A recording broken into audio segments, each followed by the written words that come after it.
how do I brand myself? I don't want to say that I'm a coach when I don't know anything about this stuff yet, so I don't want to lie.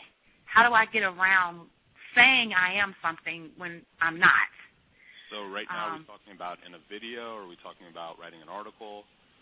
We're talking about in any arena because, for example, if you are on MySpace, you have to create you a profile.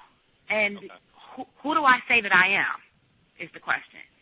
On Facebook, who do I need to be, basically? And what I share with people is, listen, if you don't feel that you are a coach or that you're ready to call yourself that, then don't call yourself that. Don't call yourself anything. There's no rule that says that you have to call yourself something.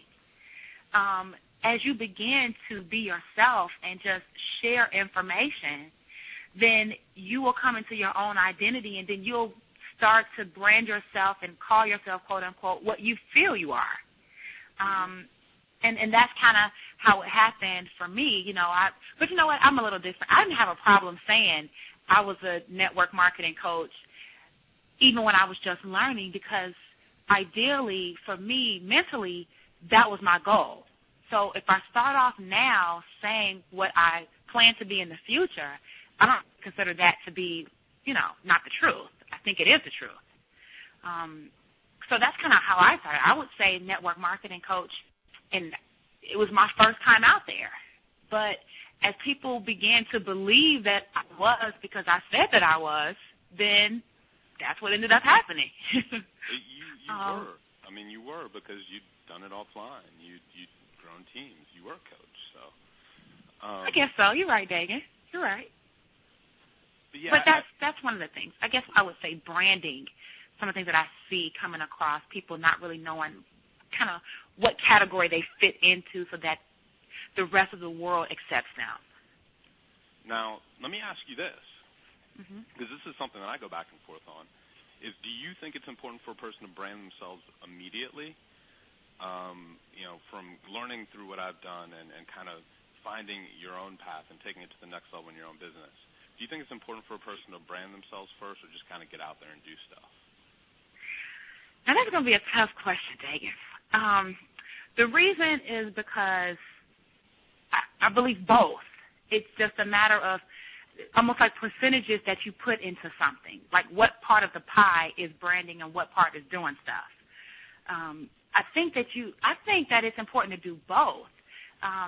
So, for example, do I think that if you have an ability to do a lead capture page and put your video on it and the option to not do it, I would rather the person put their video on it. Okay, so you mean branding by being personal, like being one-to-one. That's what I mean by branding, yes. Okay. I don't necessarily mean like worrying about creating some type of product or system or something that happens down the road. But as far as presenting yourself as that person, I think that needs to be done up front.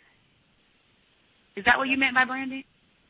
Well, I just meant when I think about branding, I guess obviously, my website's called Daegan, the King of Never Calling a Single Lead, like labeling yourself with something. I think that's kind of branding. Okay. But I think if you take it to the level of you just going out there and being you and putting your face there, letting people see you, and calling that branding, then I don't consider that branding. I just consider that being a good, personable marketer. Here I am. Okay. Let me talk to you. Okay. And that's one of the things I wanted to bring up real quick was one of the things that I've noticed you've taken to from some of the things you've learned from me really well is, number one, staying in contact via email and staying in contact in a very personal way, and really developing a relationship. What are some of the insights that you would give to a person that hasn't taken that step? Some things they may think would happen but don't, or some things that are better, some things that are worse. Like, what have you found in kind of forging your own relationship with your subscriber base online? I have literally found that you don't always know who's watching. sometimes you get in the mindset that, hey, nobody's doing anything because you may not see anybody buying something, for example. You know, if you're promoting something and you want them to take action right away and you don't see any sales or very little sales, you might think that they're not responding. But there are a lot of people that are sitting back, that are watching to see how consistent you are because they've been through the ringer for years already. So I found that although you may not think that you're communicating with your people effectively, many people feel that you are. And it's just you haven't hit the point where it's time for them to respond yet. So you've got to keep, you know, with your emails every day to your list or however many times. You know, I know that, you know, you are huge with that, like a couple times a day, where I'm still kind of around the once a day mark. But I'm directing people all over the place. So if I'm sending out an email, I'm saying, hey, I just did a new blog post, and it's, you know, about social media. Go check it out. And they will, and they'll go there. Sometimes they'll leave comments. Sometimes they won't, you know, depending on what it is. Sometimes people will send me an email and say, oh, that was awesome. I love that. I learned so much. So I would say the constant communication regarding using the people that you fought so hard to get as leads will now be their friend. Mm-hmm. You know, we fight so hard to get leads. Everybody complains, oh, I don't have enough leads. But you've got a lot of people have leads but just aren't communicating with their leads. You've given me a tremendous amount of value, and I just want to thank you first and foremost for just sharing so openly with exactly what's working in your business. There's a ton of stuff that anyone that listens to this, and I definitely urge anyone listening to listen to this again, create an action plan, create steps that you're going to take, and then create systems out of it, and just see how you can take it to the point where it's either on autopilot or semi-autopilot. And then you have leads that are coming to you in leverage, and like Tracey just said, targeted leads.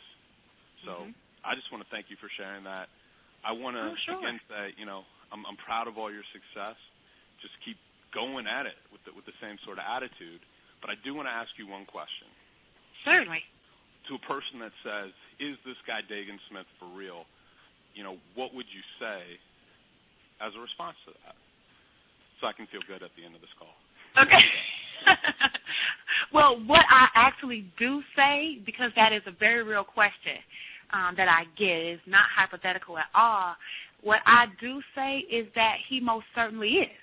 And I always ask him, well, what do you mean by real? What did you see that you may believe is not real or unbelievable? Well, did he really make, you know, X amount of dollars in X amount of time? And, you know, I say, well, I'll tell you this. I don't have access to Daegan's bank account. Sometimes I wish I did. I don't have access to Daegan's bank account. But at some point, you've got to look at the person and what they're offering as opposed to what they're making. Now, of course, we want to follow people who seem to know what they're doing. So I understand where they're coming from with that. But ideally, if he said he made $1 million in 50 minutes, the only reason why you might not be able to believe that is because you don't understand the aspect that he's coming from, how he was able to do that. So maybe you should get his information to see what strategies he uses to do that. Because if you're trying to consume the idea of $1 million, you know, in 50 minutes based on your current understanding of things, then you'll never believe anybody's for real. So you kind of have to grow out of that. See what he's saying first. Like what I did, I listened to it and I wrote down every single transition that you made. You know, so in the beginning, this is what you did. That was number 1. Number 2 was this. Number 3 was that. And I wrote it down so that I could look at it systematically and say, all right, so this is the system. Here's the pattern. He's given it to me right here. Now let's just see how I'm going to be able to fit that into what I'm doing. And if you do that, then you will begin to see very easily how he's able to do that. You know, check it out. Just what's the worst that could happen?